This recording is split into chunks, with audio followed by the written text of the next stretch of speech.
Hello, my name is Kenneth Hobart, and thank you for watching my video presentation today, as I will be talking about the topic being professional with technology in a business and workplace. This presentation requires a PowerPoint presentation that will be attached to my Word documentary submission, so that's my more of a visual presentation, as I couldn't seem to connect my PowerPoint with the video at the same time. But anyway, we'll get going talking on the topic. So being professional in a workplace means a lot of things. It can come from communication or to promote yourself through networking. There's a bunch of different stuff that helps you out and makes you a business person being professional in the workplace. And not only does it affect you, it affects also everyone else in your workplace, such as your boss and your fellow co-workers. It promotes that you're easy to communicate, to talk with. You're easy to learn.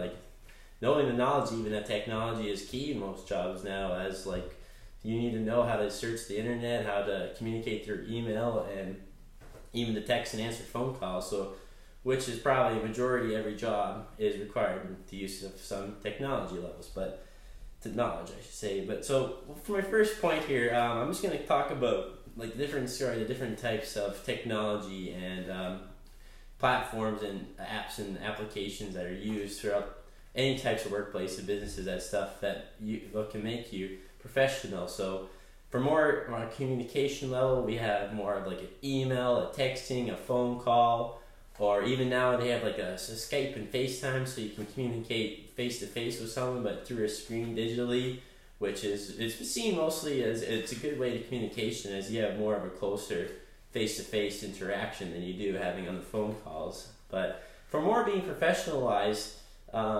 another huge thing that type of technology that a lot of people have is like a social media platform, like a LinkedIn, a Facebook, or Twitter.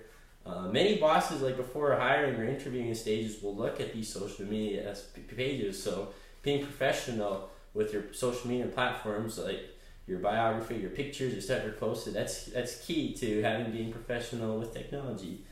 So there's a great source. It's types of technology at a workplace, about Erica Raves, and it's for HuffPost.com, and it talks about different types of technology, and it gives away how it's used in the workplace and stuff. Like LinkedIn, you're promoting yourself to others and stuff.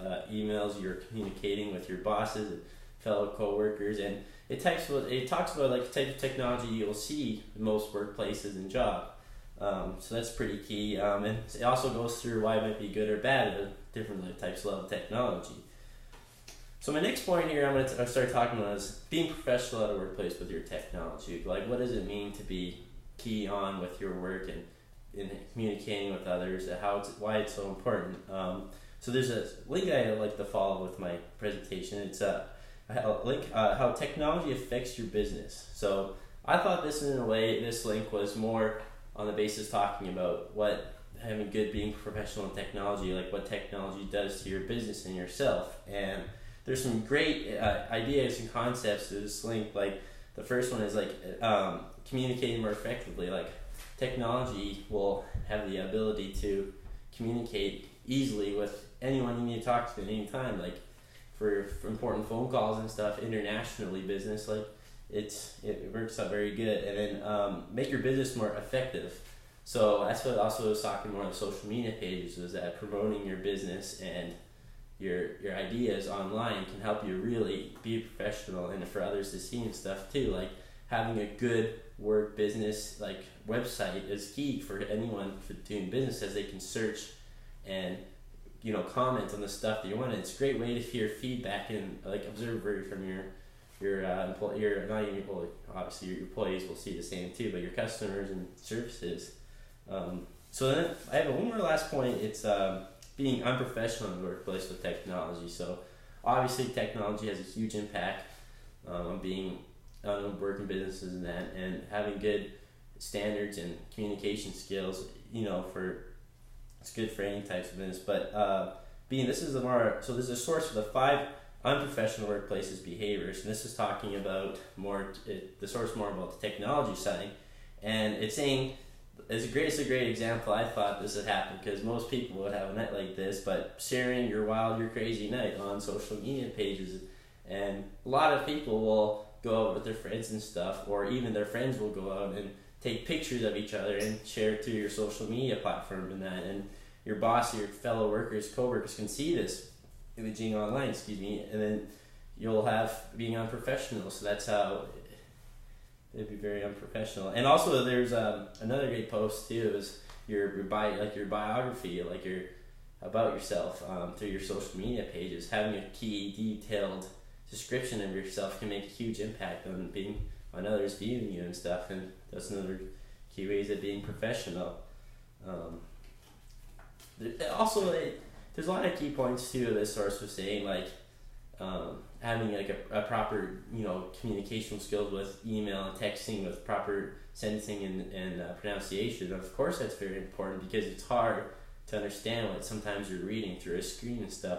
And most of the time, I find it like myself that if I deal with the conversation through a phone call, it's a lot more effective and efficient.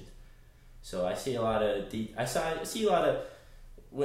pros and cons with email and communication and in the workplace and stuff. But a lot of like workplaces next time are doing like a group me, like a social media chat platform, so they can text and send messages through there too. That's a good way of communication too. I mean, maybe you won't have the most professional behavior texting through your friends and workers through there, but still, in a way, if there's someone in the workplace, you have to have some kind of professional behavior and manner. But it all depends on how you put yourself out there. Like, I find that myself, if I don't have a detailed, proper sentence email, it's hard to communicate messages that you want back from your professor, boss, or anyone. Even like communicating with your elderly grandparents, or sometimes it's proper to have a proper sentencing and wording for that bunch of communication skills. But no, so thank you very much for listening to my presentation today.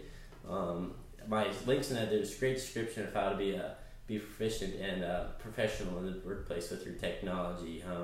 I know sometimes it's a little bit hard to check your phone and communicate, text your friends and call back your friends as soon as you can when you're working, but having that little second break showing that you're working can have a huge impact and outcome in your workplace. Well, thank you very much. I hope you have a good day.